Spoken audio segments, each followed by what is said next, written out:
Ate, okay ka na ba? Parang naiyak mo na ata lahat ng luha mo eh. Okay na ako. Alam niyo naman ang ate niyo.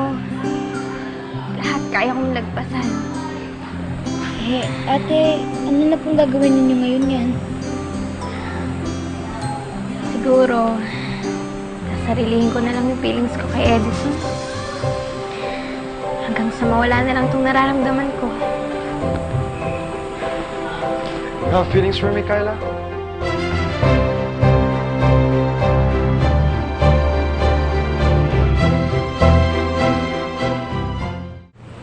Totoo ba yun, Kyla? Nararamdaman ka sa akin? Edison, mali yung nadinig mo. Hindi yun yung ibig kong sabihin. Ano yung ibig mo sabihin? Edison, ano kasi, Hi, guys. What are you guys talking about here? Wala. Nothing.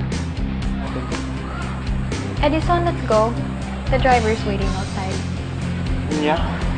Pwede unya na lang? No, we will miss our movie.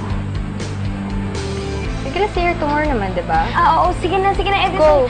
Alis na kayo, kami nang bahala dito. Kaya na namin to. Sige. Siguro next time lang tayo mag-usap. Ha? Sige na.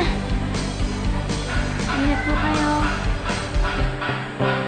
Hala, ate! Nurse na ni Kuya Edison na may feels ka para sa kanya.